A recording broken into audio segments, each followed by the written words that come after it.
माता पिता अपनी बेटी को विदा करते हुए कहते हैं कि आज से तुम्हारे दो घर हुए।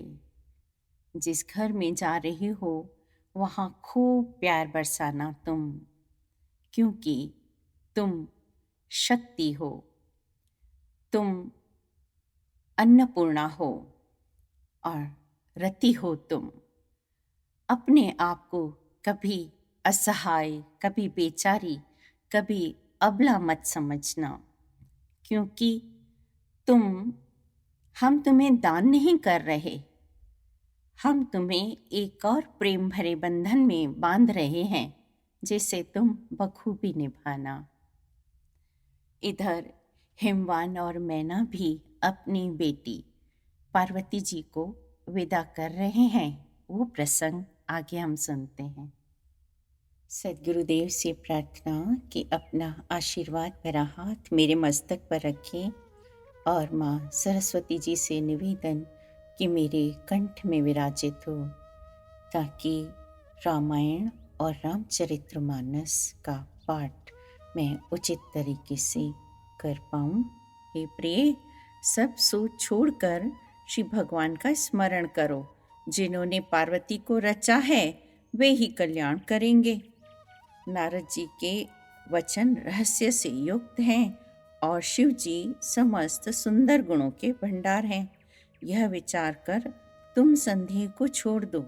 शिव जी सभी तरह से निष्कलंक हैं। पति के वचन सुन मन में प्रसन्न होकर मैना उठकर तुरंत पार्वती के पास आई। पार्वती को देखकर उनकी आंखों में आंसू भर आए। फिर उन्हें बार बार हृदय से लगाने लगी। प्रेम से मैना का गला भर आया, कुछ कहा ही नहीं जाता था। भवानी जी तो माता को सुख देने वाली वाणी बोली, हे माँ, मैंने ऐसा स्वप्न देखा है कि मुझे एक सुंदर गौरवर्ण श्रेष्ठ ब्राह्मण ने ऐसा उपदेश दिया है कि हे पार्वती, नारद जी ने जो कहा है उसे सत्य समझकर तू जाकर तप कर। फिर यह बात तेरे माता पिता को भी अच्छी लगी है। तप सुख देने वाला और दुख दोष का नाश करने वाला है। हे भवानी, सारी सृष्टि तप के आधार पर है, ऐसा जी में जानकर तुम जाकर तप करो। यह बात सुनकर माता को बड़ा आश्चर्य हुआ। उन्होंने हिमवान को बुलाकर वह पार्वती वाला स्वप्न सुनाया। माता पिता को बहुत तरह से समझाकर बड़े हर्ष के साथ पार्वती जी तप करने के लिए चली गईं। प्यारे कुटुंबी पिता और माता सब व्याकुल होने लगे। प्राणपति शिव जी के चरणों को हृदय में धारण करके पार्वती जी वन में जाकर तप करने लगी। पार्वती जी का अत्यंत सुकुमार शरीर तप के योग्य नहीं था, तो भी पति के चरणों का स्मरण करके उन्होंने सब भोगों को त्याग दिया। कुछ दिन जल और वायु का सेवन किया और फिर कुछ दिन कठोर उपवास किए। जो बेलपत्र सूखकर पृथ्वी पर गिरते थे वही उनको खाती थी। फिर सूखे पर्ण भी छोड़ दिए। तभी पार्वती का नाम अपर्णा भी है। तब से उमा का शरीर क्षीण देखकर आकाश से गंभीर ब्रह्मवाणी हुई, हे पर्वत राजकुमारी, सुनो, तुम्हारा मनोरथ सफल हुआ। अब तुम असह क्लेशों को त्याग दो। अब तुम्हें शिवजी मिलेंगे। जब तेरे पिता तुम्हें बुलाने आए तब हट छोड़कर घर चली जाना, और जब तुम्हें सप्त ऋषि मिले तब इस वाणी को ठीक समझना। जब से सती ने जाकर शरीर त्याग किया तब से शिवजी के मन में वैराग्य हो गया। वे सदा श्री रघुनाथ जी का नाम जपने लगे और जहाँ तहाँ श्री रामचंद्र जी के गुणों की कथा सुनने लगे और हमेशा भगवान के ध्यान में मस्त रहते थे। इस तरह उन्हें बहुत समय बीत गया। तब उपकार मानने वाले कृपालु भगवान श्री राम, महान तेज के पुंज भगवान श्री रामचंद्र जी प्रकट हुए और उन्होंने बहुत तरह से शिव जी की सराहना की और कहा कि आपके बिना तो ऐसा व्रत कोई कर ही नहीं सकता। श्री रामचंद्र जी ने बहुत प्रकार से शिव जी को समझाया और पार्वती जी का पुनर्जन्म हुआ है, ऐसा उन्होंने उनको बताया। फिर उन्होंने शिव जी से कहा कि शिव जी, यदि मुझ पर आपका स्नेह है तो आप मेरी विनती सुनिए। मुझे यह मांगे दीजिए कि आप जाकर पार्वती जी के साथ विवाह कर लेंगे। शिव जी ने कहा, यद्यपि ऐसा उचित नहीं है, परंतु स्वामी की बात भी तो मैं टाल नहीं सकता ना। हे नाथ, मेरा यही परम धर्म है कि मैं आपकी आज्ञा को सिर पर रखकर उसका पालन करूं। इस प्रकार कहकर रामचंद्र जी अंतर्ध्यान हो गए। शिव जी ने उनकी वह मूर्ति अपने हृदय में रख ली। उसी समय सप्तऋषि शिव जी के पास आए।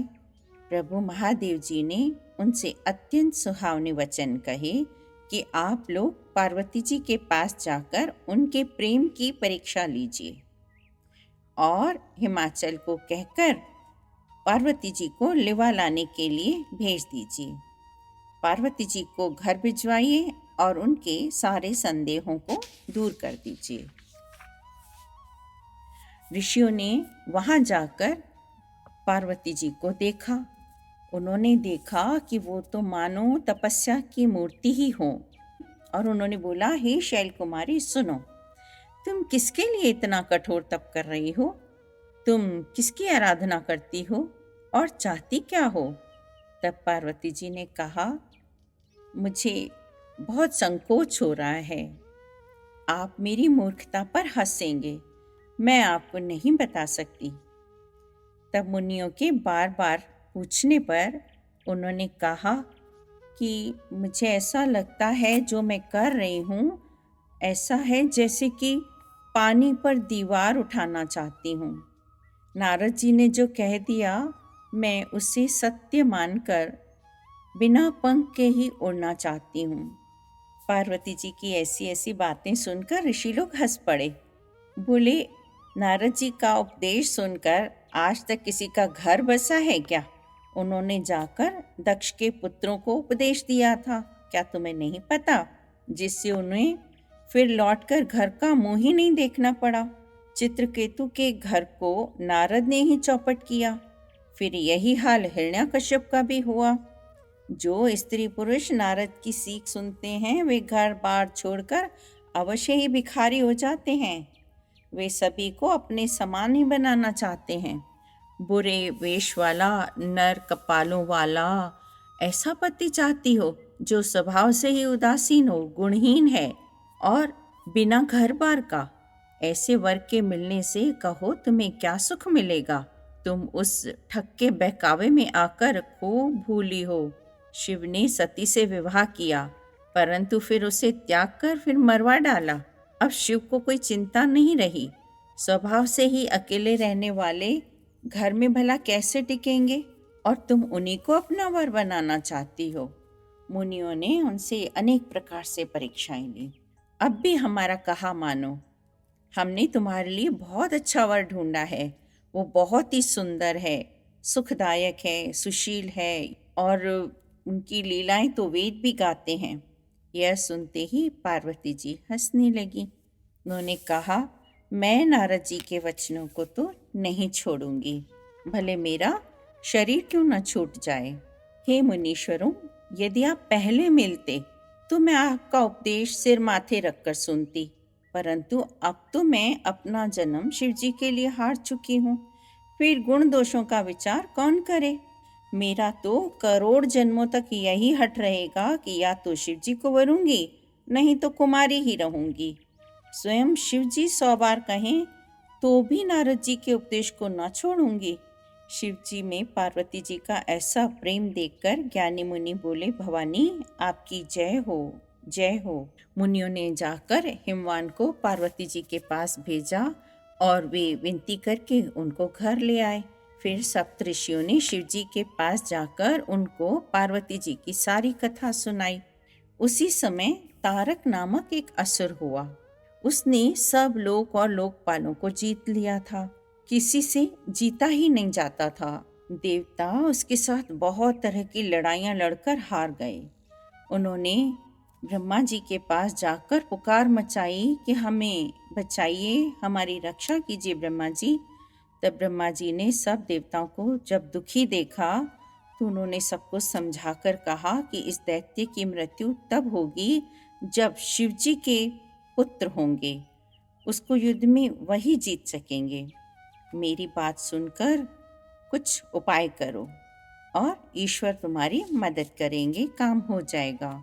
सती जी ने जो दक्ष के यज्ञ में देह का त्याग किया था, उन्होंने अब हिमाचल के घर जन्म लिया है। तुम जाकर कामदेव को शिव जी के पास भेजो, वह शिव जी के मन में क्षोभ उत्पन्न करें, उनकी समाधि भंग करें, तब हम जाकर शिव जी के चरणों में सिर रख देंगे और उन्हें राजी करके विवाह करा देंगे। इस प्रकार से भले ही देवताओं का हित हो, और तो कोई उपाय है नहीं। सबने कहा यह सम्मति अच्छी है। फिर देवताओं ने बड़े प्रेम से स्तुति की। तब कामदेव प्रकट हुए। देवताओं ने कामदेव से अपनी सारी विपत्ति कही। सुनकर कामदेव ने मन में विचार किया और हंसकर देवताओं से कहा कि शिवजी के साथ विरोध करने में मेरी तो कोई कुशल नहीं है। यद्यपि तुम्हारा काम तो मैं करूँगा, क्योंकि वेद दूसरे के उपकार को ही परम धर्म कहते हैं। जो दूसरे के हित के लिए अपना शरीर त्याग देता है, संत सदा उसकी बढ़ाई करते हैं। ऐसा कहकर सबको सिर निभाकर कामदेव अपने पुष्प की धनुष को हाथ में लेकर अपने सहायकों के साथ चल दिया। चलते समय कामदेव ने हृदय में ऐसा विचार किया कि शिवजी के साथ विरोध करने से मेरा मरण तो निश्चित है। तब उसने अपना प्रभाव फैलाया और समस्त संसार को अपने वश में कर लिया। जिस समय मछली के चिन्ह की ध्वजा वाले कामदेव ने कोप किया, उस समय क्षण भर में ही वेदों की सारी मर्यादाएं मिट गईं।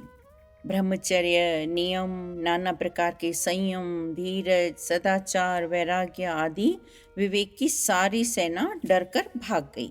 विवेक अपने सहायकों सहित भाग गया। जगत में स्त्री पुरुष संज्ञा वाले जितने चराचर प्राणी थे, वे सब अपनी अपनी मर्यादा छोड़कर काम के वश हो गए। जब योगीश्वर और तपस्वी भी काम के वश हो गए, तब पामर मनुष्यों की तो क्या ही कहें। जो समस्त चराचर जगत को ब्रह्ममय देखते थे, अब वे स्त्रीमय देखने लगे। 2 घड़ी तक सारे ब्रह्मांड के अंदर कामदेव का रचा हुआ वह कौतुक वो तमाशा बन गया। किसी ने भी अपने हृदय में धैर्य नहीं धारण किया। कामदेव ने सबके मन हर लिए। श्री रघुनाथ जी ने जिनकी रक्षा की, केवल वे ही उस समय बचे रहे।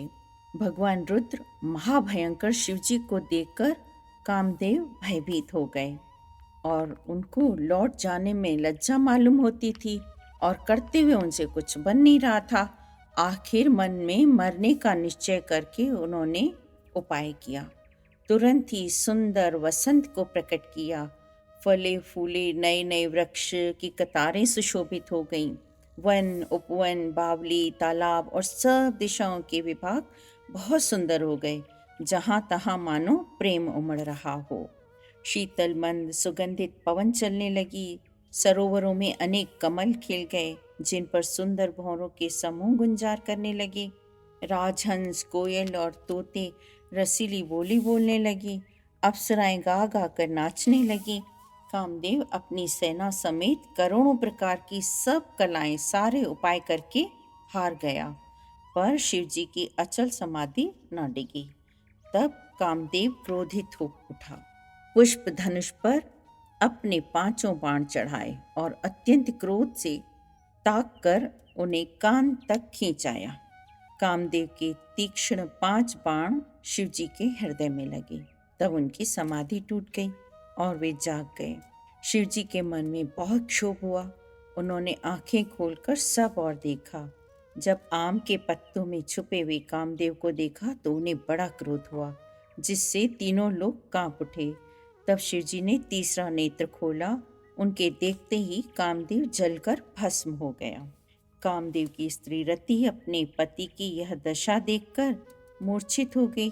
वह शिवजी के पास गई, अनेक प्रकार से विनती करके हाथ जोड़कर सामने खड़ी हो गई। शीघ्र प्रसन्न होने वाले कृपालु शिवजी अबला असहाय स्त्री को देखकर इस तरह से बोले कि हे रति, अब से तेरे स्वामी का नाम अनग होगा। वह बिना शरीर के ही सबको व्यापेगा। अब तू अपने पति से मिलने की बात सुन।